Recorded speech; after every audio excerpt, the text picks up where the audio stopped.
Private one-to-one sessions have returned with Brad Johnson and Adronis, with appointment times from 30, 45, and 60 minutes online.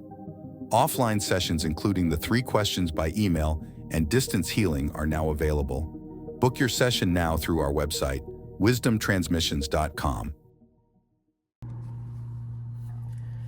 Hello everybody, Brad Johnson here, and I'm just sitting in the parking lot of this beautiful beach directly behind me and thought it would be good to start the camera and share a topic that is all about happiness is mastery.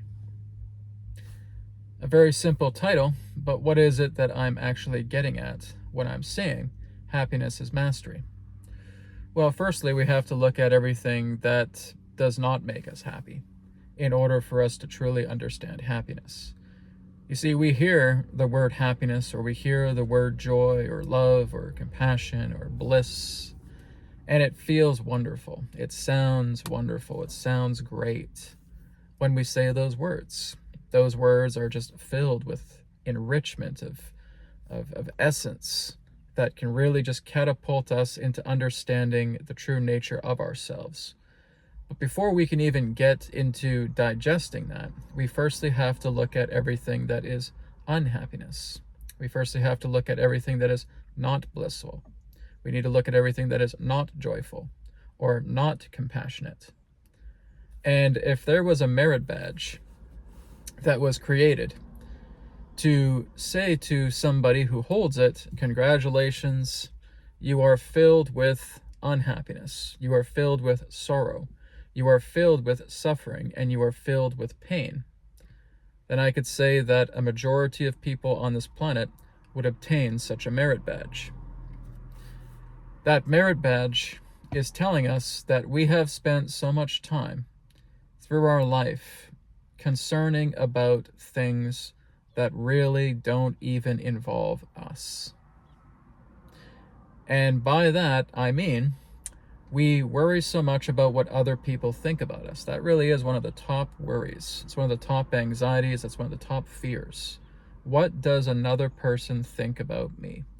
What does my mother, my father, my brother, my sister, my grandparents, my children, my partner, my best friend, my teacher, my colleagues, my co-workers, what do all these people think of me? And we reshape ourselves in their image. We really don't give too much time for ourselves and saying, well, this is my path, this is what I'm choosing to follow. I'm going to discern, and I'm going to follow exactly where my heart guides me. That is a beautiful person, but those people are actually quite rare. They are the minority. As much as I would love to say that they are the majority, they're not, right? There's some of us that have certain inklings of joy and happiness, but it comes in small doses. And it also has a tolerance level to it. It has a glass ceiling. And that's the minority. The minority is rather people that may have a lot more than that. They've basically been able to break free of the glass ceiling. That's the minority. But the majority is what I've previously described, right? Where there is a glass ceiling, there is a limit, there is a conditioning. So looking at the idea of unhappiness, it's because we have really looked left, right, up, down, all around to try and get a glimmer, an idea, an understanding of what am I here to do? What am I here to accomplish? What am I here to achieve? Am I well liked by other people? Am I cherished by other people? Well, why aren't I cherished? Why aren't I well liked? Oh, geez, why can't I change their mind? Maybe they can help me and they can mold me into their image, and that's exactly what happens. That's the type of society that the earth has become here and now in 2024, is that deep desire to try and get as much approval from people all around you as much as possible. And this is one of the big nuggets, the lead nuggets of unhappiness, is trying to appease others. And again, as long as we're doing that, we might as well be holding that merit badge. The suffering, the sorrow, the pain, well, here's the merit badge for that. So we can look into all these things pertaining to conflict, pertaining to hurt, pertaining to suffering, pertaining to want to have approval, trying to have control, trying to have dependency on others, mold me, right? Or trying to escape.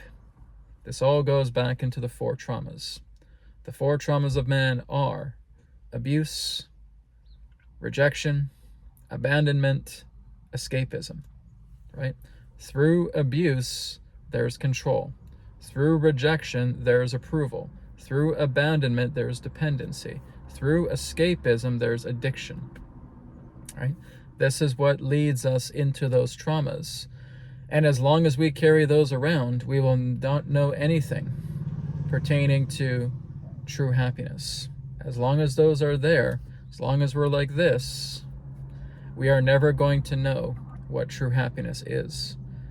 And we thrive on the idea of thinking that something outside of me, someone outside of me, is going to change me so that I can be happy. We want to give away our responsibilities and feel like somebody on the outside is going to take care of us, right? So again, that all goes back to approval, that all goes back to control, that all goes back into dependency, and that all goes back into escape, leading into addictions. So when we are able to harmonize that, when we are able to let those particular problems become eliminated, and that's exactly what's happening. The body of the old programs, conditions, problems, conflicts, they die. And that essence returns back to you to take a brand new form. Which means, in a manner of speaking, the problems need to be killed, right? Now, they're killed in a way because you are lifting yourself up. You're going past the gradients that represent the glass ceiling of all of those problems. And you're standing at the mountaintop. And you're looking down. And you're not bothered by the problems anymore. You are not bothered. You are not perturbed by everything that they represent. And in doing that, you watch those problems die off. Because you let them go. As soon as you let them go, poof, it's like the body of the problem just poofs into smoke and just vanishes.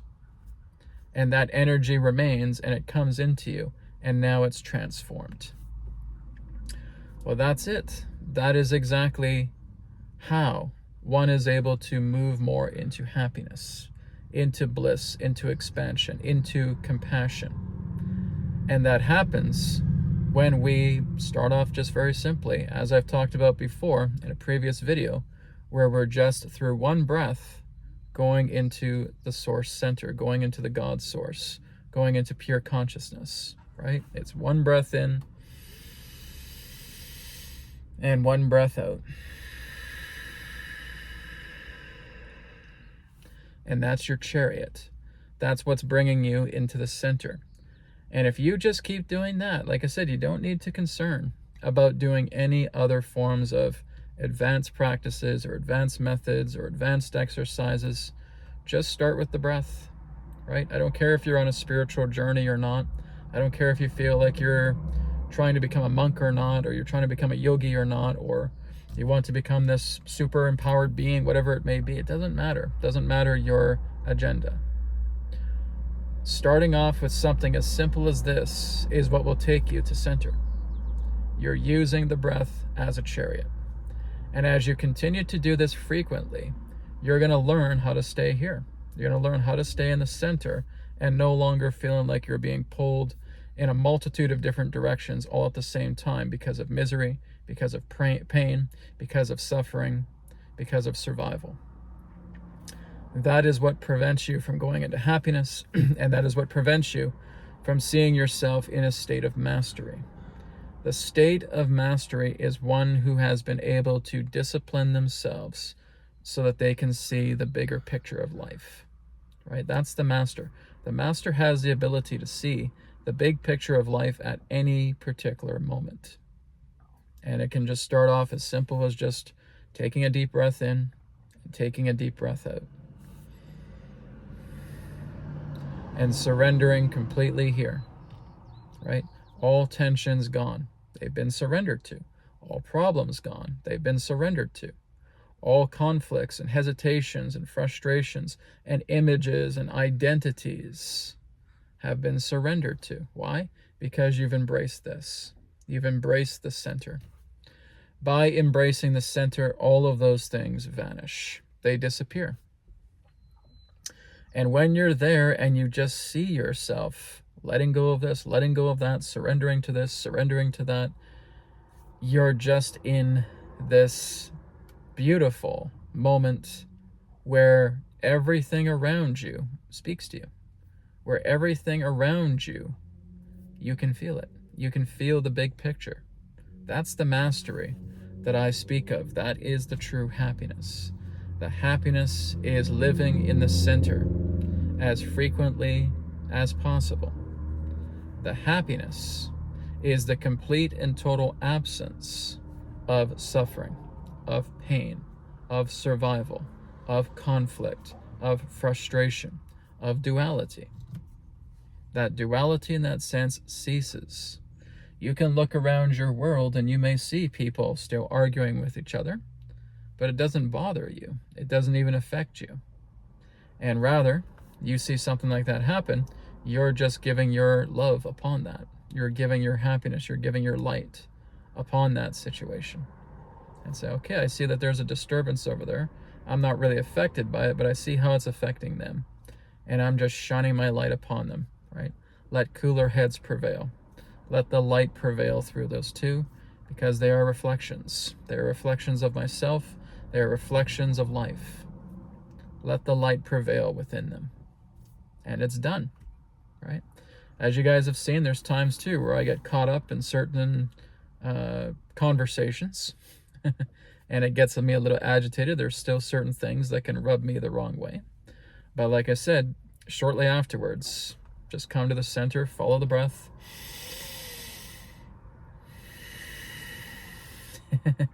And you just can't help but smile. Like, Brad, there's nothing to laugh at. There's nothing to smile. You're just breathing in and breathing out. That's it. I'm letting myself go deep. I go deep when I inhale. I go deep when I exhale. And when that happens, I'm at the center. When that happens, I'm in happiness. When that happens, mastery is achieved. You see, mastery is not about taking out all of these old occult books or Encyclopedia Britannicas and trying to study every single facet about man. That's the left brain approach. And thinking that you need to be an intellectual, thinking that you need to be a scholar, that you need to basically be so logically driven, and you have to read almost every single book that man has made for you to become an expert on it. Well, I hope you have many different lifetimes to spare, because that's how long it's going to take you to read the literature that man has made. It's not the way. So if that's not the way at all, how is it that we are able to achieve this mastery pertaining to happiness? Like, Brad, as you've said so many times, that the world itself is not what's going to bring me into a state of happiness, but how can I ignore the world? Am I supposed to ignore it? Am I supposed to just shove it by the wayside and just pretend like nothing's happening, pretending like other people aren't suffering and all of that? Because that's a very common question I get. So yeah, Brad, I understand. You're talking about the power of happiness and the power of joy and the power of love and the power of compassion. But Brad, look at the world. Look at what people are doing to each other. Look what people are going through.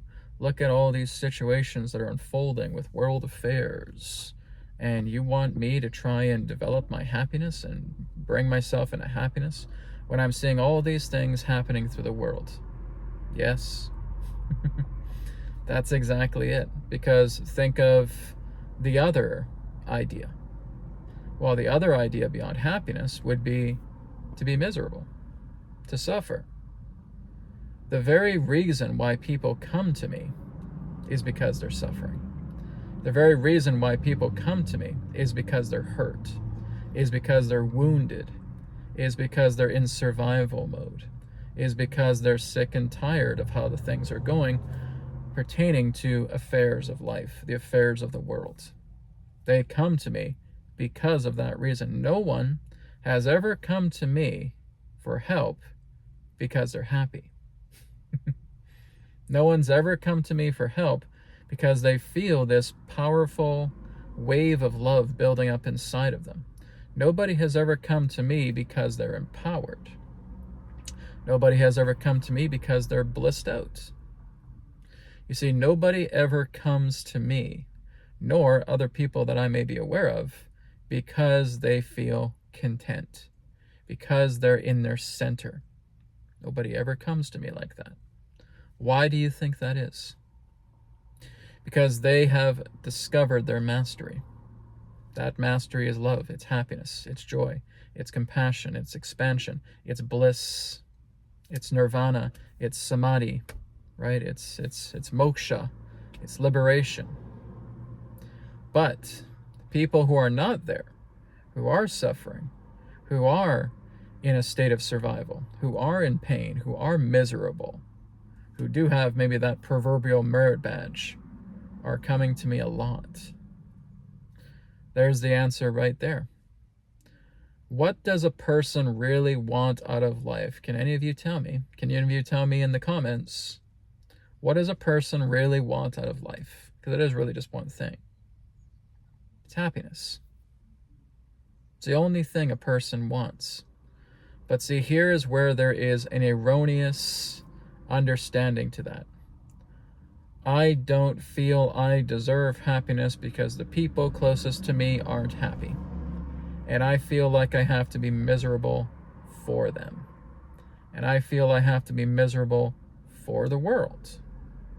So basically what you've done is you've taken your torch of that light that's made out of happiness and you've snuffed it out. And you're going to remain in the dark of misery because the people around you have decided to stay miserable. Do you see how out of context that is? Do you see how irrational that is? Do you see how nonsensical and ridiculous that is? Because that's a common excuse that I get. Well, Brad, I can't be happy because people around me aren't happy. I can't be happy because I see nothing but misery in the world. That's the very reason why happiness is so important. Because you are lighting a torch. You are blazing a trail. When you step into a room with a person that is just radiating happiness, that entire room shifts. That entire room now becomes absence of problems, of conflicts, of hurt, of wounds. Everybody there just seems to lighten up a lot more. It's like when people have written to me about how Radiate is working together with them. And that I put this on my household and everybody just, there's no arguments, there's no raised voices, there's no yelling, there's no people in hurt. I put on Radiate, I put it on my phone, I put it on my tablet, and I just radiate it throughout the entire space. And all of that argument is gone. Like there's no argument in my space, there's no people fighting. It's done, right? And that is a instrumental means of working together with that subtle energy. Now, imagine when you are in the state of happiness, because you're going to make it hundreds of thousands of times more powerful when you're purely in a state of happiness. And you're walking the streets, and usually there's a lot of people there who are bullies and fighting with each other. But as soon as you walk down the street, there's none of that. It's completely ceased. This is what I'm talking about when I say happiness is mastery. It is a mastery because that discipline of yourself to stay in the center, just by working with the breath, and remaining there and building it up more and more, is going to create a field. And that field spreads out.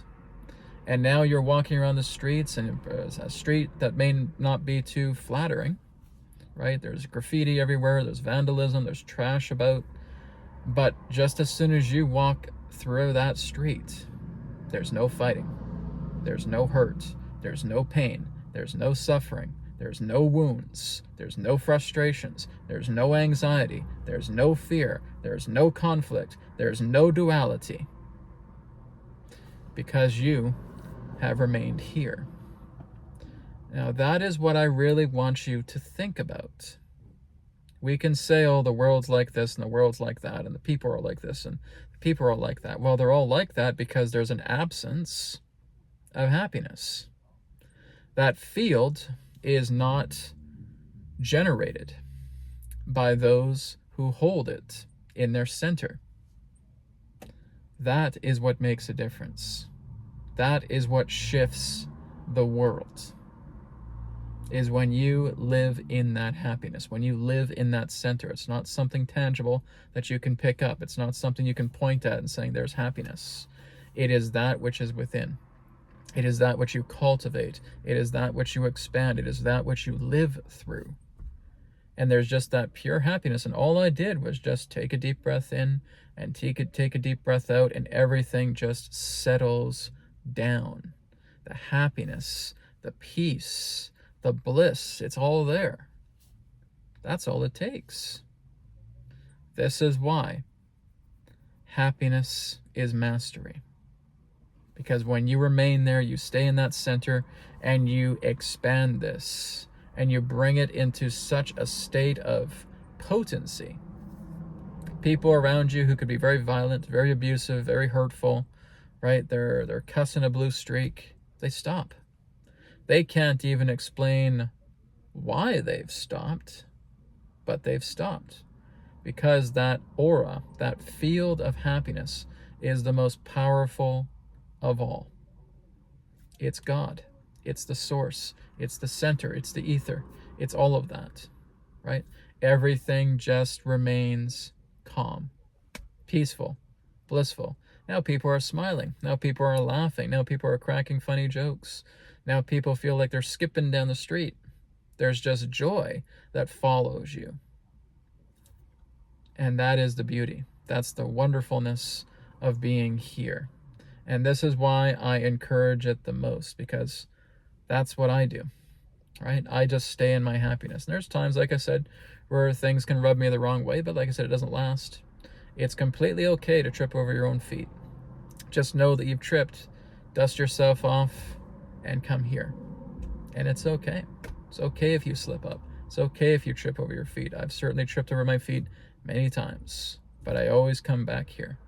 And it's the most wonderful thing. That's the big picture. This is what the masters have known. It's where you're moving into that harmony of the right brain. As you move into the harmony of the right brain, the left brain now starts to fall in line. And now there becomes a hemispheric rebalancing. The right brain is showing you the big picture. The access of the big picture is here. And the left brain is helping you to interpret all of that information as a vessel. As you're becoming aware of the big picture, the left brain can now come together, function as the steward, function as the servant, function as the interpreter of all of this divine information that flows through the right brain, because you're in that field, you're in the center, you're in source. Because all of this is made possible as happiness is mastery. Thank you so much for watching, and I'll speak to you again in another perspective of the now. Take care and be well.